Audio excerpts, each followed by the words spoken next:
I'm speaking directly to parents, but I believe the majority of us need therapy because generational trauma is a thing and it keeps getting passed down because a million different reasons. You know, therapy is taboo, or it's a bad word in your family, or you don't have health insurance, or you don't have out of pocket money to spend on it. So I get it, I get it, I get it. But really, we need to start doing the work because we would all die for our kids, right? But shouldn't we be doing the work so that we can live for them and we can parent them the way that they deserve? If you ever do something that makes you feel guilty, or you do something that you know later on probably is a little bit of an overreaction, it's probably due to some sort of unresolved trauma that you have that you haven't really worked out. And I'll give you an example.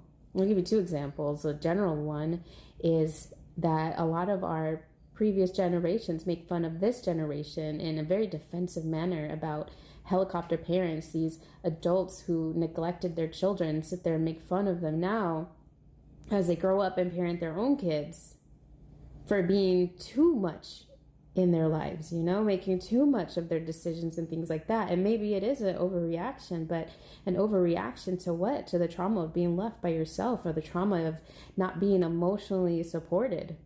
And so they don't want their kids to feel that way.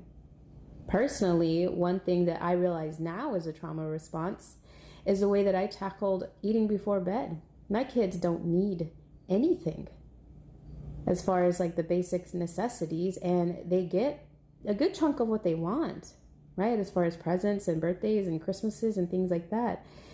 But when they ate part of their dinner because they didn't like the other part of their dinner, and then they were hungry before bed and they wanted a bowl of cereal, or they wanted some cookies, or they wanted some sort of snack that was in the cupboard, I let them, and people would judge me for it and say, you're gonna raise bratty kids who just decline good food, and then you're making poor eating habits. And I would respond in a way that was way too over the top, and I would get defensive, and I felt like they were telling me, starve your kids.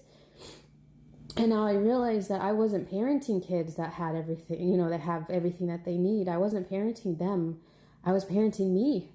I was parenting the little girl who went to bed hungry with that little fire burning in her stomach because there's nothing in it. The little girl who ate sleep for dinner like all the time. That's who I was parenting. I wasn't looking at my kids and seeing them as the kids that they are. I was seeing me. And that's who I was responding to, is that little girl who needed somebody to feed her.